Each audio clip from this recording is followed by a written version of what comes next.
Halo, assalamualaikum. Video kali ini saya penasaran banget nih. Walaupun tengah malam gini, saya rela buru-buru unboxing sebuah smartphone baru dari Sharp. Ya, ini Sharp Aquos Sense 4 Plus ya. Yang kalau dilihat dari speknya, kayaknya keren banget itu ya. Sharp bisa ngerilis spek segini di harga 4,5 juta rupiah. Masih dengan bonus pre-order yang banyak banget. Nggak banyak sih, satu, tapi bisa pilih dari banyak. Dan harga bonusnya itu sekitar 1 jutaan ya. Saya sendiri pilihnya adalah Air Purifier ya, karena kayaknya lebih berguna dibandingkan speaker yang di leher sama satu lagi apa ya? Lupa sih, pokoknya oh ini sound system kayak speaker gitu ya. 2-in-1, 2.1 speaker dari Sharp. Nah, ini menggunakan Snapdragon 720G, RAM-nya 8GB, storage-nya 128GB, 4,5 juta. Kayaknya lebih murah bahkan ya dibandingkan Vivo V20 dan juga Oppo Reno 5. Walaupun mungkin nanti ada beberapa spek yang di bawahnya, tapi kalau ngelihat sejarahnya, tahun lalu Sharp ngerilis 2 buah smartphone yang tergolong mahal ya, 11 jutaan kalau nggak salah. Kayaknya sepi banget, adem-adem banget, nggak ada yang bahas selain David. Ya, mungkin karena Sharp butuh masukin pakai ini, TKDN software, makanya harganya semahal itu. Tapi kalau ini 4,5 juta, berarti mau nggak mau kan dia TKDN-nya harus TKDN hardware juga ya. Kita akan lihat dia dibuat di pabrik mana. Sekarang kita unbox dulu paketnya ya.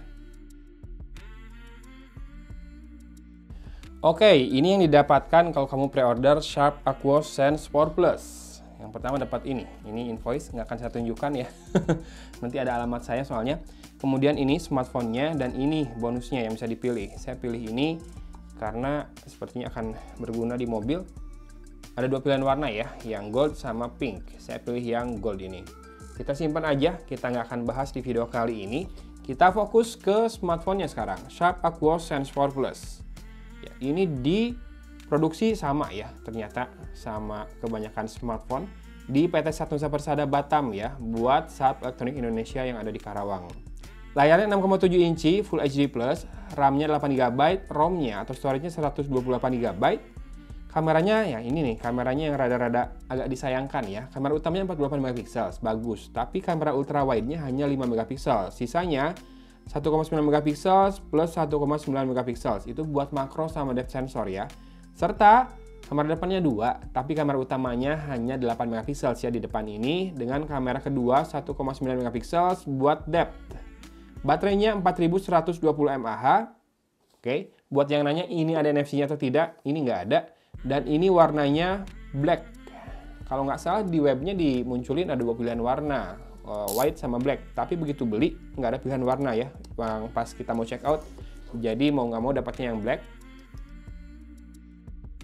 Oke, habis. Dan harus diakui cara pengemasan seperti ini di dalam packagingnya ini kayak handphone 1-2 jutaan ya, tapi nggak masalah karena spek handphonenya sendiri lumayan menarik. Dan yang didapat di dalamnya ada kepala charger, kabel data, SIM ejector, headset dapat warna putih seperti ini, kemudian quick start guide dan smartphone-nya. Nah, smartphone-nya ini sendiri seperti biasa ya, seperti Sharp Aquos V, ada tulisannya Android nomor 1 in Japan, periode 2017 sampai dengan 2019. 2020 nggak tahu dia, udah bukan kayaknya. Nah, ini kepala chargernya, Sharp seperti ini. Desainnya berbeda dari yang lain, cenderung jadul, dengan output 5 volt 2 ampere saja ya. Padahal harusnya Qualcomm Snapdragon 720G ini support quick charge sih. Tapi nggak tahu, dia bayar license buat quick charge-nya juga nggak sih Sharp? Nanti kita cek ya di speknya kalau ada di GSM Arena, apakah dia support quick charge atau tidak. Dan kabel datanya atau kabel chargingnya USB Type A ke USB Type C seperti ini, warna hitam, agak kurang lentur. Lalu headsetnya tipenya in-ear seperti ini, ada tombol mikrofonnya tapi tidak ada tombol volume. SIM tray ejectornya. Dan terakhir ada quick start guide. Oh, di bawahnya ada kartu garansi ternyata. Seperti ini kartu garansinya. Service centernya di Jakarta, Bandung, Semarang, Surabaya, Medan, Samarinda, Makassar. Bandung di Arjuna, Jakarta di Pulau Gadung. Dan langsung kita kuliti smartphone-nya Aquos Sense 4 Plus dari Sharp, Snapdragon 720G ya, betul ya. Oke, ini dia Sharp Aquos Sense 4 Plus yang punya back cover warna hitam dengan sedikit gradasi ya, dari hitam pekat ke bawahnya rada-rada grey ini. Dan ada logo Aquos di situ, logo Sharp di bawah.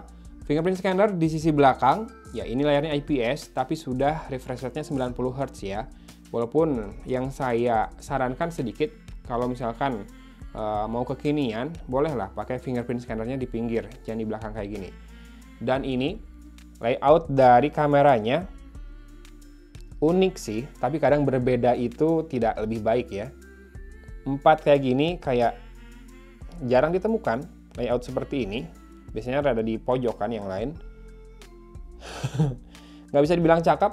Kemudian ada LED flashnya 1 di sini. Ini kamera wide-nya nih, ultra wide-nya 5 megapiksel di bawah, kamera utamanya di kiri atas 48 megapiksel, ini 2 megapiksel, di kanan adalah depth sensor sama makro ya. Kemudian fields-nya ini sih bukan kaca, polikarbonat. Nah, kalau frame-nya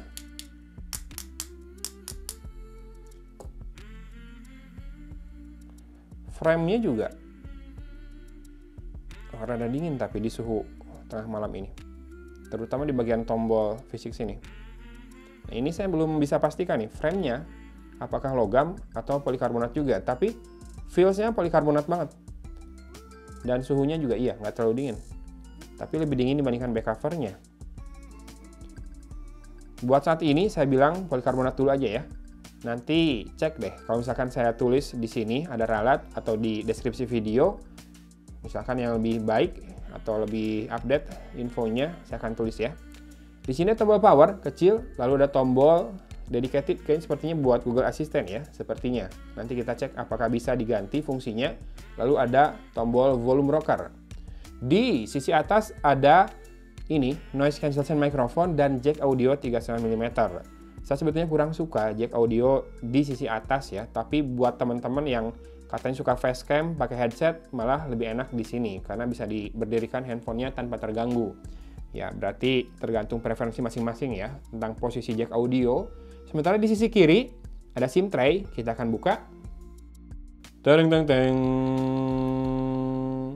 Ya, tray-nya adalah hybrid ya, jadi dual SIM, 2 nano SIM atau 1 nano SIM plus 1 micro SD. Di sisi bawah ada port USB Type-C, mikrofon, dan speaker grill. Satu saja memanjang seperti ini. Kemudian ini kelihatan ya, dari frame pinggir ke back cover tuh bagiannya terpisah. Ini yang membuat saya ragu, apakah memang bahannya berbeda? Apakah framenya metal, back covernya plastik, atau framenya sama-sama plastik tapi memang desainnya aja dibikin terpisah. Dan sepertinya tidak bisa dibuka sih back covernya ya, walaupun kelihatan ada garis pemisah antara back cover dengan frame pinggirnya. Ya, kita langsung nyalakan saja. Oke, saya baru tahu kalau ternyata kamera depannya posisinya ada di kanan atas. Sebuah posisi yang jarang juga buat menempatkan punch hole kamera ya. Ada pesan seperti ini. Oke, baru masuk ke initial setting. Ini tampilan initial settingnya kayak Android apa ya? KitKat apa Marshmallow? Kotak hitam dengan aksen biru cyan seperti itu. A few moments later. Nah, sekarang kita akan cek di setting ini about phone-nya. Ini seperti stok ya Android-nya, tapi nanti kita lihat ada custom UI-nya nggak. Android 10 dengan security patch levelnya di 1 November 2020. By default sudah langsung pakai gesture navigation ya. Kemudian kita akan cek apakah ada sistem update. Di mana dia? Sistem di sini, sistem update. Up to date katanya, belum ada security patch update juga ya. Nah, buat storage tersisa 97,62 GB dari 128 GB. Berarti kepakainya 31 GB ya, hampir 31 GB. Lumayan besar juga nih, 24% tuh kepakainya, 30,42. By default segitu ya yang kepakai ini, sama sistem 30 GB. Dan kita lihat apakah dia punya application drawer. Oke, dia punya. Dan ini ada bloatware dari Sharp, ada Kompas, Indonesia Airport, Video, ID Restore, Sharp ID, sama Sharp Air Conditioner. Apa ini? Sharp Air App. Kita skip aja dulu. Kemudian ada Karada Mate. Ini kayaknya buat ini ya, activity tracker buat kesehatan. Sisanya cuma dari Google dan udah dibikin folder sendiri terpisah. Phone, kontak, message, kamera, foto, Play Store, clock, kalkulator, setting. Oke, inilah dia Sharp Aquos Sense 4 Plus yang menggunakan Snapdragon 720G, RAM 8GB, storage 128GB, kamera 48 megapiksel, ultra wide-nya 5 megapiksel, ada makro dan juga ada depth effect. Fingerprint scanner-nya masih di belakang ya, karena panel IPS, tapi refresh rate-nya sudah 90Hz. Kamera depannya ada dua, yang mana yang satu 8 megapiksel, kamera utamanya buat kamera depan, dan yang kedua 2 megapiksel atau 1,9 megapiksel buat depth effect juga. Gimana teman-teman? Menarik nggak sih sama smartphone Sharp yang baru ini?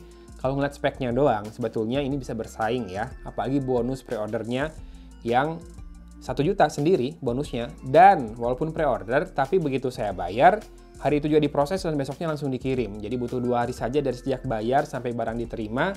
Buat ukuran pre-order sih itu udah bagus. Kayaknya stoknya masih lumayan banyak. Seingat saya nomor ordernya nomor 30 deh. Berarti 30 orang pertama yang beli ya.